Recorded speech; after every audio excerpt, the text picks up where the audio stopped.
അപ്പൊ കുടുംബക്കാരിയൊന്നല്ലാന്ന് വ്യക്തമായി. അങ്ങനെ ഒരു ടിസ്റ്റ് പ്രതീക്ഷിച്ച് കൂട്ടിൽ നിന്ന് തലയിൽ നീട്ടി പിടിച്ചെന്ന് എന്റെ കിളി ശ്വാസം കിട്ടാതെ പിടഞ്ഞു മരിച്ചു. ആ കാഴ്ച ദയനീയമായി നോക്കി നിൽക്കാൻ എനിക്ക് സാധിച്ചുള്ളൂ. ഇപ്പൊ മുറ്റത്ത് വന്ന് നിൽക്കുന്ന കുരിപ്പിനെ ആ മനസ്സാ കല്ലെറിഞ്ഞ് കൊന്നു. പൂജാരിക്കാണ് യാതൊരുവിധ കുലുക്കവും ഇല്ല. വടി വിഴിഞ്ഞ പോലെ നിപ്പാണ് ജന്തു. തോൽവികൾ ഏറ്റുവാങ്ങാൻ എന്റെ ജീവിതം പിന്നെയും പിന്നെയും ബാക്കിയാവണല്ലോ ഈശ്വര. പുറത്ത് കാണിച്ചില്ലെങ്കിലും ഉള്ളിൽ എനിക്ക് എള്ളുപൊടിയുന്ന വേദനയുണ്ടായിരുന്നു. ചോദ്യം ചെയ്യാൻ എനിക്ക് അവകാശമില്ലെന്ന തോന്നൽ എന്നിൽ മൗനം തീർത്തു. ശീല പോലെ നിന്ന ആന്റി പെട്ടെന്ന് വെട്ടിത്തിരിഞ്ഞ് ഉള്ളിലേക്ക് പോയപ്പോൾ ഇടിമിന്നലോട് കൂടി ഒരു മഴ ഞാൻ സ്വപ്നം കണ്ടു. പക്ഷേ പുള്ളിക്കാരി നിലവിളക്കം കൊണ്ട് മുന്നിൽ വന്ന് നിന്നപ്പോൾ എന്റെ സ്വപ്നം കാറ്റടിച്ച് പാറിപ്പോയി. അന്ന് ആദ്യമായി എനിക്ക് ആന്റിയോട് ദേഷ്യം തോന്നി. ആ തിരുമോന്ത തേക്കാത്ത ചുമരിൽ കൊണ്ടുപോയി ഉരക്കാൻ തോന്നി.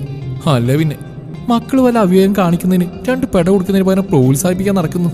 ഈ അമ്മ സിനിമയും സീരിയലൊന്നും കാണാറില്ലേ? കുട്ടി പിശാച്, അല്ല കുറച്ച് വലിയ പിശാച്. വെറുതെ കിടന്നുറങ്ങുന്ന സമയത്ത് അതൊക്കെ എടുത്ത് വെച്ച് കണ്ടൂടെ? അമ്മ ഇതെന്താ കാണിക്കുന്നത്? അതെടുത്തേ ഇവൾ കൊടുക്ക് എന്നെ ചൂണ്ടിയാണ് പൂജാരി ആ പറഞ്ഞത്. പെട്ടെന്ന് എന്നിലൊരു മിന്നലടിച്ചു. അപ്പൊ പ്രതീക്ഷയ്ക്ക് സ്കോപ്പുണ്ട്. ഇയാളിതെന്തോന്നിത്? കിടന്ന അമൽ നീര് തെളിക്കാതെ ബാക്കി പറ മനുഷ്യ. കിളി പോയി നിൽക്കുന്ന അമ്മയെ നോക്കി നിപ്പാണ് പുള്ളി. കൂടെ വന്ന പിശാചാണെങ്കിൽ വന്നപ്പോൾ തൊട്ട് ഒരേ നിപ്പാണ്. ഇതിന് വല്ല റോബോട്ടോ മറ്റാണോ? അമ്മ വിചാരിക്കുന്ന പോലെ നല്ല കാര്യങ്ങൾ നിലവിളക്ക് കൊടുത്ത് സ്വീകരിക്കാൻ ഞാൻ വേറെ ആള് ഏർപ്പാടാക്കിയിട്ടുണ്ട്. സമയമാകുമ്പോൾ അമ്മ 2 കൈ നീട്ടി അങ്ങ് സ്വീകരിച്ചാൽ മതി. അങ്ങേരതങ്ങ് പറഞ്ഞപ്പോൾ എൻ്റെ ഉള്ളിലൊരു മഞ്ഞമഴ തന്നെ അങ്ങ് പെയ്തു. പിന്നെ ഇതാരടാ? അതൊക്കെ പറയാം. അമ്മ ആദ്യം ഇതിനകത്ത് കൊണ്ടിരുത്തി വല്ലതും തിന്നാൻ കൊടുക്കുക, എന്നിട്ടുള്ളൊന്ന് ഫ്രഷ് ആവട്ടെ. ഒന്നിരുത്തി മൂളിയ ശേഷം ആന്റി ആ കൊച്ചിനെയും കൊണ്ട് അകത്തേക്ക് പോയി. എനിക്കിതൊക്കെ വിശ്വസിക്കാൻ പ്രയാസമായിരുന്നു. എന്തൊക്കെയാ ഇപ്പോൾ ഇവിടെ നടന്ന്? ഞാൻ മെല്ലെ അടുക്കളയിലേക്ക് പോയി. ആന്റി ആ കൊച്ചിനെ തിന്നാൻ കൊടുക്കുകയാണ്.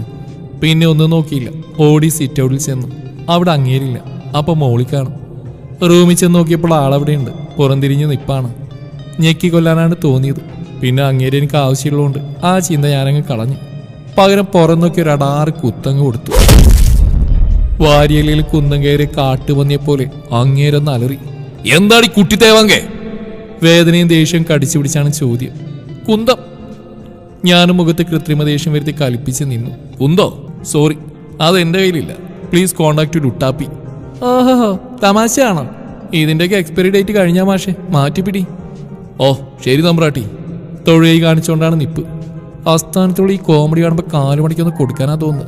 പിന്നെ പോലീസുകാരനല്ലേ എന്ന് വെച്ചിട്ടാ. ഒന്നുമില്ലെങ്കിൽ ഇടി തൊഴിലാക്കിയ ഒരാളാണ് ഈ മുമ്പിൽ നിൽക്കുന്നതെന്ന് നമ്മൾ ആലോചിക്കണമല്ലോ. അതുകൊണ്ട് തൽക്കാലത്തേക്ക് എനിക്ക് വേണ്ടി, എൻ്റെ നല്ല ആരോഗ്യത്തിന് വേണ്ടി ഞാനതങ്ങ് ക്ഷമിച്ചു. നീ ഇന്ന് നാടകം കളിക്കാതെ ഉള്ള കാര്യം പറ മനുഷ്യ. എന്ത് കാര്യം? ദേ അധികം അങ്ങോട്ട് അഭിനയിക്കല്ലേ. എന്താ മോളെ നിനക്ക് അറിയേണ്ടത്? ചോദിക്ക്, എന്നാലും പറയാൻ പറ്റൂ. അത് ഏതാ മനുഷ്യ ആ പെണ്ണ്? ഓ അപ്പൊ അതാണ്. അത് ഞാൻ എനിക്കൊരു സഹായത്തിന് വേണ്ടി കൊണ്ടുവന്നാ. ആ കണശ്ശേരി കണ്ടിട്ട് എനിക്ക് സഹിക്കണില്ലല്ലോ ഈശ്വര. എന്നെ സഹായിക്കാൻ ഞാനെന്താ പെറ്റിയെടുക്കണം മനുഷ്യ? എടി നീ എന്നിങ്ങനെ മനുഷ്യാന്ന് വിളിക്കല്ലേ? കുറെ പ്രായമായതുപോലൊരു ഫീല്. മനുഷ്യഗണത്തിൽപ്പെടാത്ത നിങ്ങളൊക്കെ മനുഷ്യാന്ന് വിളിക്കണ എന്നെ തൊഴണം. അങ്ങനെ കാര്യത്തിലേക്ക് വാ. എടി കള്ളി, എവിടെയാ തൊടേണ്ടത്? കണ്ണിലൊന്നുമില്ലാത്ത ആ കുസൃതി കണ്ടപ്പോൾ എനിക്ക് ശരിയാണ് വന്നത്. പക്ഷെ ഇവിടെ പതറാൻ പാടില്ല. ഇപ്പൊ ഇങ്ങോട്ട് കെട്ടിയെടുത്ത മുതൽ ഏതാന്നറിയണം. അയ്യടാ, തൊടണമെന്നല്ല തൊഴണമെന്ന്. ഓ വല്ലാണ്ട് കിടന്നുള്ള കാര്യം പറ. എടി പറഞ്ഞല്ലോ, നിനക്ക് എന്തായാലും പണിയൊന്നും അറിയൂല. ഈ കുട്ടി മിടിക്കുക. അപ്പൊ നിനക്കൊരു സഹായത്തിന് വേണ്ടി ഞാനിങ്ങനെ കൂട്ടിയതാ. അതേടോ, ഇത്രയും നല്ല കുട്ടി വേലക്കാരിയോ? അയ്യോ വേലക്കാരിയല്ല. വേലക്കാരിയാകുമ്പോൾ പൈസ കൊടുക്കണ്ടേ? അതുകൊണ്ട് ഞാനതിനെയും കെട്ടി. നിന്നുള്ള സ്നേഹം കൊണ്ടാണ് കേട്ടോ. സംഭവം തമാശ പറഞ്ഞാണ് മനസ്സിലായെങ്കിലും ഞാൻ മുഖം വീർപ്പിച്ച് നിന്നു. ഇഷ്ടായില്ല? ചിരി വന്നെങ്കിലും ഞാനത് കടിച്ചു പിടിച്ച് നിന്നു. എന്നാ പിന്നെ കളഞ്ഞേക്കാം അല്ലേ? ഞാൻ പതിയെ തിരിഞ്ഞു നടന്നു. പക്ഷെ അതിനു മുമ്പ് തന്നെ ആ 2 കൈകൾ പുറകിലൂടെ എന്നെ ചുറ്റി വരിഞ്ഞു. പെണുങ്ങല്ലേടാ. കുനിഞ്ഞു നിന്ന് എൻ്റെ ചെവിയിൽ മന്ത്രണം പോലെ മൊഴിഞ്ഞു.